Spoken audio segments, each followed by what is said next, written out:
അടുത്ത വർക്ക് എന്താണ്? എഴുത്താണ് സാറിൻ്റെ? ഇപ്പോൾ ഇത് ഇത്തരത്തിൽ ഇങ്ങനെ ഒരുപാട് അനുഭവം ഉണ്ടല്ലോ. അതെ അതെ.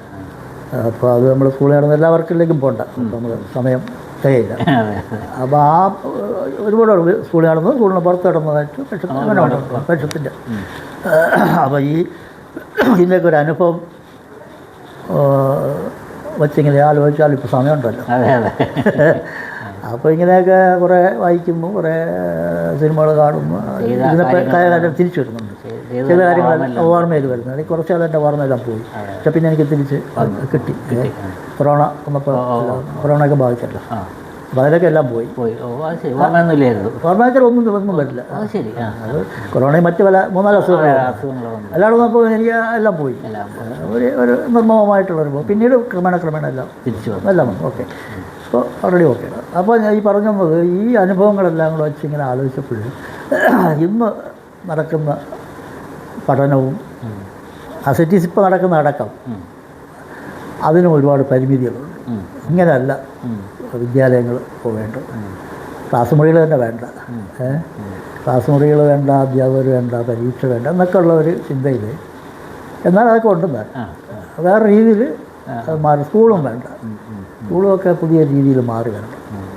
അപ്പോൾ അങ്ങനെ ഒരു ബദൽ വിദ്യാഭ്യാസ സമ്പ്രദായം അതാണ് ഇപ്പോൾ എഴുതി ഏകദേശം പൂർത്തിയായി. ഒക്കെ പൂർണ്ണ പിന്തുണയോട് കൂടിയിട്ട് ഒരു പുതിയൊരു വിദ്യാഭ്യാസ സമ്പ്രദായം മുമ്പോട്ട് വയ്ക്കുകയാണ്. നമ്മുടെ ചിന്ത ഇങ്ങനെയാണ് വേണ്ടതെന്നുള്ളത് സ്വീകരിക്കാം, തള്ളിക്കളയാം, ഒന്നും കുഴപ്പമില്ല. പരിഷത്തിലാണ് നമ്മളിപ്പോൾ എല്ലാം കൂടെ തയ്യാറാക്കി അയക്കുന്നത്. അവരുടെ പ്രസിദ്ധീകരണ സമിതിയൊക്കെ കൂടി അത് വായിച്ച് ഫൈനൽ എഡിറ്റിംഗ് ഇപ്പോൾ നടന്നുകൊണ്ടായിരിക്കുന്നത്. പിന്നെ ഫൈനൽ എഡിറ്റിംഗാണ് ഇപ്പം നടന്നുകൊണ്ടിരിക്കുന്നത്. അപ്പോൾ അത് 2-3-4 വർഷമായത്. വലിയ വർക്കാണത്, വലിയ വർക്കാണ്. പുതിയൊരു വിദ്യാഭ്യാസ സമ്പ്രദായത്തെക്കുറിച്ചാണ് പറയുന്നത്. ഒരു ക്ലാസ്സിലെ കാര്യവും അടിയും പിടിയും ഒന്നുമല്ല. വിമർശനം വരും. കാരണം നമ്മളിപ്പോൾ ഇന്ന് ഉള്ള സ്കൂള് വേണ്ടാന്ന് തന്നെ പറയുമ്പോൾ തന്നെ അത് തന്നെ അല്ലേ ചോദ്യം ചെയ്യണം. ആദ്യം ചോദ്യം ചെയ്യണം. ഇതിന് കുറച്ച് മുമ്പ് ബുക്ക് ഒരു ബുക്ക് നേരെ ഇതിന് തൊട്ട് മുമ്പായിട്ട് ഒന്നുണ്ടായിരുന്നു. അത് നമ്മൾ ഈ സ്കൂളിലെ ഇപ്പം നടക്കുന്ന പ്രവർത്തനങ്ങളും ആ സ്കൂളിൻ്റെ പരിമിതികളും പിന്നെ എന്താണ് അതിൻ്റെ ഒരു ചരിത്രവും വിദ്യാലയ കാഴ്ചകളെന്ന് പറഞ്ഞിട്ട് ഉണ്ട്. ഇവിടെ തന്നെ ബുക്കുണ്ട്. അപ്പോൾ അതാണ് പ്രസ് ക്ലബ്ബിൽ വെച്ച് റിലീസ് ചെയ്തത്. 2 വർഷമായി.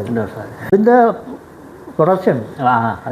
അതിൽ നമ്മൾ ഇങ്ങനെ മാറ്റങ്ങളൊക്കെ വരുന്നതായിട്ട് ഇങ്ങനെ പറഞ്ഞു കാണിച്ചിട്ടുണ്ട്. ഞാൻ അതിൽ നമ്മൾ പഴയ പണ്ടത്തെ ക്ലാസ് ഉണ്ടല്ലോ, ഞാനൊക്കെ പഠിച്ചിരുന്നപ്പോഴുള്ള ക്ലാസ് ഉണ്ടല്ലോ, ഈ കുറയ്ക്കാത്ത ബോർഡുകളും അങ്ങനെയൊക്കെ ഉണ്ടല്ലോ. നമ്മൾ തറയിലാണ് ഇരുന്ന് പഠിക്കുന്നത്. അപ്പോൾ അടിയും ഒക്കെ ഉണ്ട്. അന്ന് ചോക്കുകൾ പോലും നേരെ ഇല്ല, പേപ്പറിലൊക്കെ ഇട്ട് തറയിരിക്കും. അപ്പോൾ ആ കാലമാണ് ആദ്യം പറയുന്നത്. അതിലാണ് ആ പുസ്തകം തുടങ്ങിയിട്ട് ഇന്നത്തെ ക്ലാസ്സിൽ വന്ന മാറ്റം വരെ അതിനകത്ത് പറയുന്നുണ്ട്. പിന്നെ സ്കൂളിനകത്തുള്ള നമ്മുടെ ബുദ്ധിമുട്ടുകൾ, കുട്ടിയുടെ തോൽവികൾ, അതൊക്കെ അതിനകത്ത് അങ്ങനെയുള്ള പുസ്തകമാണ്. അപ്പോൾ അതിൽ നിന്ന് മാറിയിട്ടല്ല അതിൻ്റെ തുടർച്ച. അപ്പോൾ അങ്ങനെയാണെങ്കിൽ ഇനി വരുന്ന ഒരു വിദ്യാലയം എങ്ങനെയായിരിക്കണം, കുട്ടിയുടെ എല്ലാവിധ കഴിവുകളെയും പ്രൊമോട്ട് ചെയ്യുന്നത്. ഇപ്പോൾ എനിക്ക് തന്നെ ഇപ്പം എന്തെല്ലാം കഴിവുണ്ട് അല്ലേ? ഞാൻ പലപ്പോഴും ആലോചിക്കണം. വരയ്ക്കാനുള്ള കഴിവുണ്ട്, പെയിൻറ്റ് ചെയ്യാനുള്ള കഴിവുണ്ട്, ഡിസൈൻ ചെയ്യാനുള്ള കഴിവുണ്ട്, ഇതേമാതിരിയുള്ള സംഗതികളിലുള്ള കഴിവുണ്ട്, തയ്യലിലുള്ള കഴിവുണ്ട് അല്ലേ? എത്ര കഴിവുകളാണ്. നല്ല കഴിവുകളുടെ ഒരു കൂമ്പാരമാണ് എല്ലാവർക്കും ഉണ്ട്. പക്ഷെ അത് ആ ടൈമിന് അത് കണ്ടെത്താനല്ല അവസരങ്ങൾ കൊടുക്കണം അല്ലേ? ഇനിയിപ്പോൾ വല്ല മ്യൂസിക് ഉപകരണങ്ങൾ വായിക്കുകയാണെങ്കിൽ അതിനും കഴിവുണ്ട്. അത് പോയി കഴിഞ്ഞാൽ അത് കിട്ടും, സ്വാഭാവികമായിട്ട് കിട്ടും, പ്രശ്നമൊന്നുമില്ല. അപ്പോൾ അത് അത്തരം കഴിവുകളെല്ലാം വികസിക്കണം, എല്ലാം വരണം, എല്ലാം ഉണ്ട്. ഇതിന് പുറത്തെടുത്ത് അവസരം കൊടുക്കണം. അതിപ്പോൾ സ്കൂളിൽ കിട്ടും. അല്ല, പഴയകാലത്ത് നമ്മളെപ്പോലുള്ളവർക്ക് ഒരു അവസരം ഒന്നുമില്ല. അന്നത്തെ വെച്ച് നോക്കുമ്പോൾ ഇന്ന് ഉണ്ട്, അവസരമുണ്ട്. പക്ഷെ എന്നാലും അതല്ല എല്ലാ കുട്ടികളും വരണം. ഇവിടെയാണ് എനിക്കൊരു എന്താണ് ഈ സംഘടനയോടുള്ള ഒരു വിഷയം ഞാൻ പറയാം. അതായത് ഈ കുട്ടികളുടെ ഈ ഒരു വിഷയം വരുമ്പോഴാണ് നമ്മൾ യുറീക്ക വിജ്ഞാന പരീക്ഷയും അതിലേക്ക് തയ്യാറെടുക്കാനുള്ള ഒരു ചിന്ത, അത് പുതിയൊരു ചിന്തയാണ്. അന്ന് വെളിയിലില്ലാത്ത ഒരു ചിന്ത. പക്ഷേ ഇന്ന് 1ാം ക്ലാസ് മുതൽ അതിനേക്കാളും അപ്പുറമായിട്ടോ ഒക്കെ ഇംപ്ലിമെൻറ്റ് ചെയ്യുന്നുണ്ട്. പക്ഷേ ഇപ്പോഴും യുറീക്ക പരീക്ഷ അതുപോലെ തന്നെയാണ് നടക്കുന്നത്. അതുപോലെയാണ് നടക്കുന്നത്. അത് ഒരു ഉദാഹരണമാണ്. പിന്നൊന്ന്, നമ്മൾ ഈ ഒരു സാമൂഹ്യ പരിഷ്കരണത്തിന് വേണ്ടിയിട്ട് ഒരു തെരുവ് നാടകം കലാജാഥ. അപ്പോൾ കലാജാഥ നമ്മൾ സ്ഥിരമായി നാടകം കണ്ടുകൊണ്ടിരിക്കുന്നവരുടെ മുന്നിൽ പുതിയൊരു സാധനം അവതരിപ്പിക്കുന്നു, കലാജാഥ. അപ്പോൾ അതും എല്ലാവർക്കും ആ കലാജാഥ ഇന്നും അങ്ങനെ തന്നെ നിൽക്കുന്നുണ്ട്. അത് നശിച്ചുപോയി എന്നുള്ളതല്ല. പിന്നെ കുടുംബത്തിലെ അടുക്കളയിലാണ് ഏറ്റവും കൂടുതൽ കണ്ടുപിടുത്തങ്ങളും മാറ്റങ്ങളും. അപ്പോൾ ചൂടാറാപ്പെട്ടി, ഇന്ധനക്ഷമത,